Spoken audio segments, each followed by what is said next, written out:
Seja muito bem-vinda e brinde-nos com a sua habitual inteligência e brilhantismo, minha cara Rosângela. Olá! Gostaria de cumprimentar a todos que estão nos assistindo, participando desse evento maravilhoso. Gostaria de parabenizar a Escola Superior, né? Essa aqui é a nossa casa, a Escola Superior do Ministério Público da União, é a minha casa, é a Casa dos Procuradores da República, é a Casa dos Procuradores do Ministério Público Militar, do Distrito Federal. Gostaria de parabenizar, porque realmente é um evento de extrema importância, é um evento com um tema palpitante, principalmente se for observada a liberdade religiosa, a questão da liberdade religiosa nas relações de emprego. Gostaria de agradecer o convite do professor Manuel Jorge, a quem eu tenho a honra e a satisfação de sempre chamar de professor, meu professor, foi meu professor do mestrado e tem, assim, sido uma presença acadêmica constante na minha vida. Aliás, esse evento congregou dois professores meus, né? O Manuel Jorge e também o Cláudio Brandão, né? O ministro Cláudio Brandão também foi meu professor. Eu também tive esse privilégio. Então, gostaria de agradecer imensamente esse convite, parabenizar a escola, na pessoa de Manuel Jorge, na pessoa do Paulo Gonet também, que fez uma brilhante palestra, né? Aliás, a gente fica até numa situação difícil, né? Porque foram tantas apresentações tão maravilhosas que a gente fica com, digamos assim, sem ter muito o que acrescer. Mas a gente tenta dar a nossa contribuição, né? De alguma maneira. Queria começar a minha fala me reportando especificamente ao que a Delamare falou. E queria também mostrar aqui, né, já que ela falou também, eu que estou ladeada aqui por dois orixás, que uso uma gargantilha com uma medalhinha de Nossa Senhora da Conceição, queria demonstrar a minha gratidão pela palestra de Delamare, né? Eu acho que foi muito tocante, foi muito visceral, foi fundamental a palestra de Delamare, a do pé. E gostaria também de falar sobre esse tema, que é tão interessante, sobre a liberdade religiosa na relação de emprego. E me valho, inicialmente, das palavras do ministro Cláudio Brandão, que ele já começou falando, né, especificamente, que a religião, tomando as palavras de Manuel Jorge, é uma realidade que está intimamente relacionada à idiosincrasia. Ela é uma realidade idiosincrásica. Ela está intimamente relacionada a toda a experiência de vida que a pessoa leva para a relação de emprego. Quando o empregado ingressa para desempenho de suas atividades laborais ordinárias, ele não se despe das suas crenças, dos seus valores, de tudo que importa na vida dele. Então, ele leva para essa realidade a questão da sua religião. Então, é fundamental a gente estabelecer a premissa de que os direitos fundamentais, eles têm uma eficácia direta e imediata na relação de emprego. Não existe a possibilidade de que os direitos da personalidade não sejam respeitados, não sejam observados. A eficácia é direta e imediata.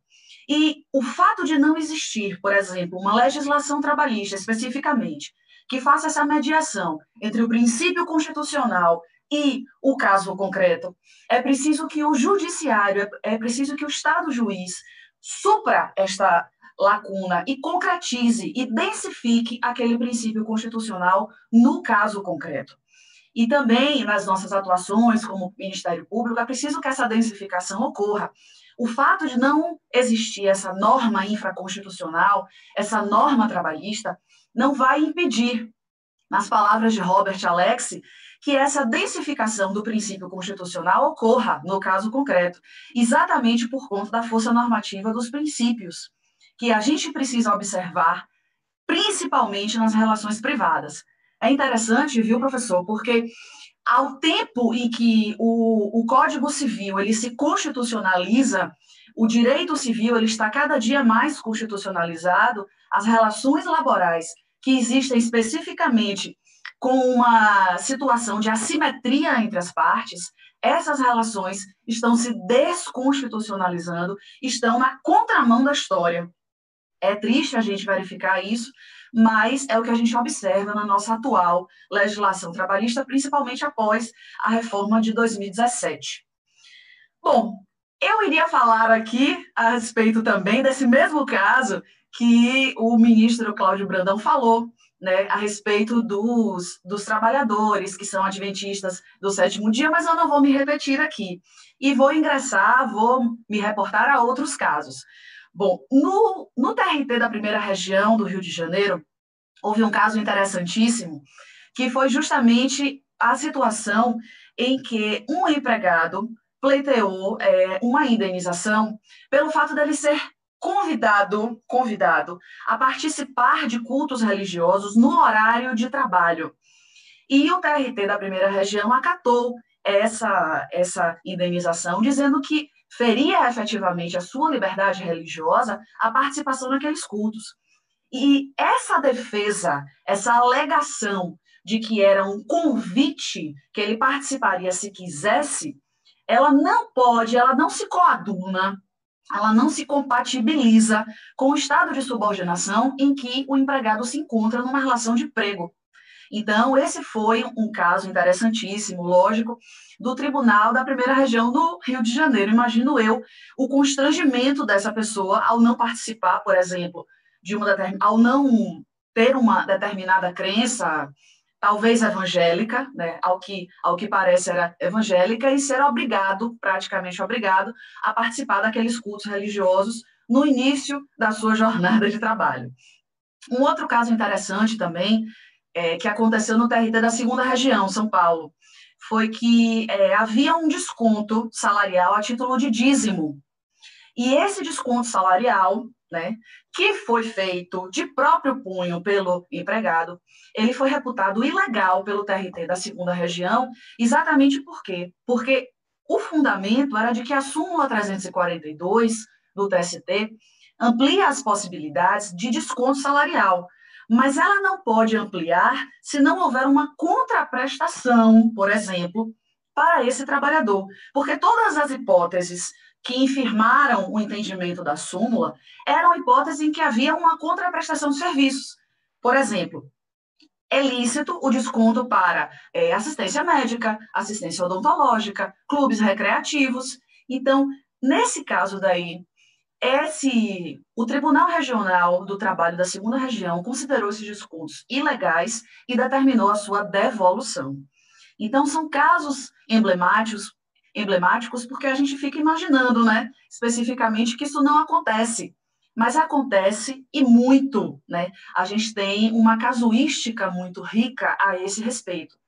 E o próprio Casagrande, né, o Cássio Casagrande falou que o Supremo Tribunal Federal já conferiu num recurso extraordinário, já reconheceu a repercussão geral em um recurso extraordinário, em que vai ser discutido, ainda vai ser colocado em pauta, vai ser discutida sobre a questão da aprovação em estágio probatório de um servidor público, veja, não é uma pessoa submetida à CLT, mas submetida a um regime estatutário, que em determinados dias, quer dizer, nos dias de sábado, não trabalhou e pleiteou justamente a compensação dessa jornada.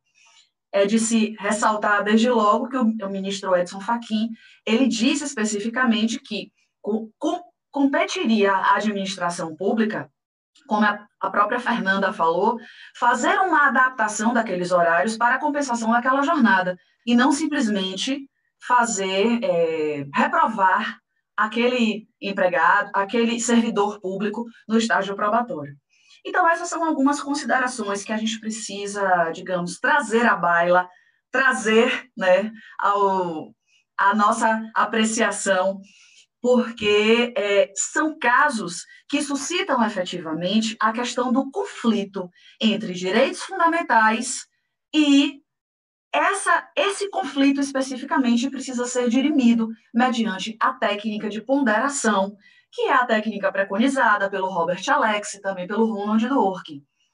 Essa técnica de ponderação, ela vai justamente sopesar todos esses princípios, todos esses direitos que são constitucionalmente assegurados, para que Considerando que os princípios são mandados de otimização e não mandados de determinação, eles possam ceder espaço uns aos outros em determinadas circunstâncias, a depender do caso concreto. Então, essa é basicamente, digamos assim, a técnica utilizada, a forma utilizada para a solução desses conflitos constitucionais, que sempre tem como pano de fundo direitos fundamentais. Eu gostaria de falar também a respeito, já que a gente está falando sobre a questão da liberdade religiosa na relação de emprego, eu gostaria de destacar um ponto importantíssimo, que são as empresas de tendência, né? Normalmente, quando a gente conversa a respeito de garantia de liberdade religiosa, a gente muitas vezes esquece que existem determinadas empresas, determinadas organizações que podem ou não ter finalidade lucrativa, podem ou não. Mas nessas entidades, nessas organizações, o que sobreleva, o que tem fundamental relevância é a fidelidade a uma determinada ideologia ou a uma determinada religião. Porque vai acontecer nessas entidades, por exemplo, uma pública manifestação dessa doutrina ideológica ou dessa religião. E aí a gente pode citar vários exemplos dessas empresas de tendência. A gente pode citar as igrejas, a gente pode citar os sindicatos, as escolas religiosas também são, as associações, né, de classe, por exemplo, elas também são entidades que são reputadas empresas de tendência. É bom a gente salientar logo, assim, antes da gente conversar, né, sobre as empresas de tendência, que elas surgiram na Alemanha, né, em 1920. E vamos relembrar também que as normas jurídicas, elas não existem num vácuo social, elas existem sempre em um determinado contexto histórico. Em 1920, tinha terminado a Primeira Guerra Mundial, e a Alemanha estava numa crise econômica fortíssima e já começava a despontar o nazismo alemão. Então, veja que nessa regulamentação alemã das empresas de tendência, em que se assegurava às empresas a possibilidade de restrição de direitos fundamentais, ela tem todo um contexto histórico, essa norma infraconstitucional alemã, ela tem todo esse contexto histórico e esse contexto econômico, exatamente de crise pós-guerra e de surgimento, de eclosão do nazismo. Então, essa norma alemã, ela, como eu já falei, ela permite efetivamente que nas empresas de tendência esses direitos fundamentais eles sejam restritos, eles sejam limitados especificamente. E no Brasil nós não temos uma legislação específica a respeito das empresas de tendência, não temos. Mas isso não impede que o conceito, que o instituto seja aplicado pelos nossos tribunais. Então, o que vai acontecer quando um empregado, por exemplo, vinculado a uma determinada escola religiosa ou vinculado a uma determinada igreja, se ele, por exemplo, violar determinados preceitos doutrinários ou preceitos religiosos que são inerentes àquela organização de tendência? Ele pode ser despedido por justa causa, por indisciplina, ele pode sofrer sanções, como advertência, como suspensão. Então, o que se tem em termos de critério para estabelecer os limites a respeito dessa intromissão das organizações de tendência nos direitos da personalidade é que primeiro será analisado se aquele trabalhador ele tem ou não, ele desempenha ou não uma função relacionada à atividade de tendência, ou se ele desempenha alguma função em uma atividade denominada de neutra. Eu não gosto nem muito dessa denominação, mas, enfim, é a denominação que a doutrina utiliza, que são atividades neutras, por exemplo, jardineiros, motoristas, cozinheiros, ou seja, pessoas que não estão relacionadas especificamente à atividade fim daquela organização de tendência. E aí a gente tem especificamente um caso, né, que foi do Rio de Janeiro também, em que foi reconhecida a nulidade de uma despedida de um professor de química, não era um professor de religião, em uma escola, em um colégio religioso, porque ele editou um livro de piadas, e esse livro de piadas ficou na livraria do colégio. Então, por esse motivo, ele foi despedido por justa causa. Pior ainda, ele foi retirado de sala de aula de uma maneira assim assintosa e até violenta por pessoas da administração da escola, pela diretora da escola, no momento da aula. Então, ele nem teve a oportunidade de se reportar aos seus alunos, de explicar o que estava acontecendo. Aliás, ele nem sabia, naquele momento, o que estava acontecendo. Mas apenas pelo fato dele ter publicado um livro que era de piadas, né? E ter disponibilizado esse livro para compra na livraria do colégio.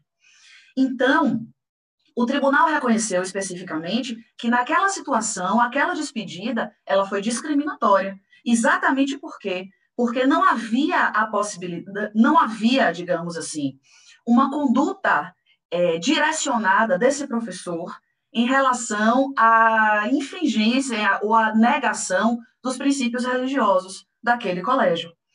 Na verdade, quando ele foi, digamos assim, ouvido em juízo, né, que a gente verifica o caso, você simplesmente observa que houve um exercício até de uma liberdade artística, muito mais, pela edição desse livro de piadas. Não havia nenhuma intenção ou nenhuma conotação religiosa. As piadas, inclusive, não eram sobre religião, eram sobre outras coisas.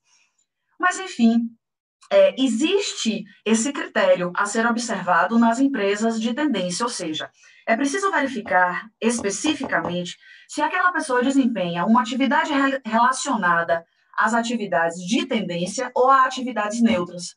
Porque quanto mais próximo estiver aquele trabalhador das atividades de tendência, maiores poderão ser as restrições aos seus direitos fundamentais, sendo certo que não é possível negá-los. Aliás, a fala do Procurador-Geral da República me representa também, assim como representa Delamare, me representa também. É preciso a gente laicizar, né, efetivamente esse Estado, laicizar também a educação. E tem outros casos, outras circunstâncias em que a gente pode estabelecer esse direito à liberdade de religião. Bom, como a gente está falando sobre empresas de tendência, né, eu vou mudar um pouco a vertente da minha fala para discutir um pouquinho sobre esse combate a essa discriminação, ou seja, combate a essas violações de direitos fundamentais. Eu acho que no papel de Ministério Público, a gente sempre tem essa preocupação, especificamente de saber como lidar, né, com essas hipóteses em que ocorrem violações a direitos da personalidade e como levar os casos, como trazer para a jurisprudência. Já estou vendo, 5 minutos. Em 5 minutos eu encerro. Bom, primeiro que esse combate à discriminação ele tem duas vertentes, uma individual e uma coletiva. Na individual, é lógico que é possível que esse trabalhador, se ele for assediado moralmente, por exemplo, que ele ingresse com uma reclamação trabalhista pleiteando uma indenização. Ou, se ele for despedido de maneira discriminatória, que ele pleiteie, além do dano moral, a sua reintegração ou o pagamento da indenização em dobro. Então, são essas as circunstâncias em termos de lides individuais. Mas em termos de lides coletivas, de ações civis públicas, é que você verifica uma possibilidade de efetivação dos direitos fundamentais muito mais incisiva, muito mais coerente com os ditames constitucionais. Exatamente porque, pela ação civil pública, é possível condenar a empresa em obrigações de fazer ou não fazer que dizem respeito, especificamente, a que ela se abstenha de determinadas condutas que são discriminatórias. Então, a efetividade, a concretização dos direitos fundamentais, eu sempre digo isso, ela está muito mais à mão, muito mais sob a responsabilidade dos legitimados pela Lei de Ação Civil Pública, dentre eles o Ministério Público. Exatamente porque é possível a condenação desses infratores, desses que violam as normas constitucionais, em obrigações de fazer ou não fazer, e essas obrigações elas tendem à realização na vida real, na vida concreta. Realização na vida real não fica legal, né? Realização na vida concreta dos direitos fundamentais. Porque a gente não pode agir apenas em uma perspectiva civil patrimonialista. Aliás, nem civil patrimonialista, apenas patrimonialista, que a visão civil agora é bem constitucional. Mas apenas em uma visão patrimonialista, em termos de indenização. É preciso que seja dada concretude e efetividade aos direitos fundamentais. Bom, e já encerrando a minha fala, né, eu mais uma vez ratifico, né, essas questões da liberdade religiosa, ratifico que é preciso ponderação no caso concreto, é preciso verificação de quais são os direitos constitucionais em conflito, sempre naquela hipótese, porque não é admissível uma resposta correta em tese, não é admissível.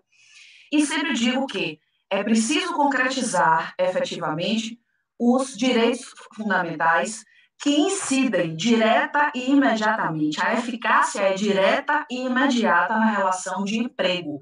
Não se pode concordar com o raciocínio em pleno século XXI de que a relação de emprego ela é um oásis, né, social sobre o qual não incidem as normas constitucionais. Isso não é mais admissível, porque esses direitos, esses valores, essa pauta axiológica trazida pela Constituição, ela nos atravessa como indivíduos, nos atravessa como trabalhadores, nos atravessa como cidadãos. Então, é isso. Eram essas as palavras que eu tinha, eram essas as considerações que eu tinha a fazer. Mais uma vez, eu gostaria de parabenizar a escola, na pessoa do professor Nuno Jorge, da pessoa do Dr. Paulo Gonet, né, por essa iniciativa maravilhosa. O tema realmente é palpitante. A gente poderia ficar aqui, né, durante horas e horas e horas conversando sobre esses assuntos, porque realmente eles são assuntos candentes sobre as nossas consciências.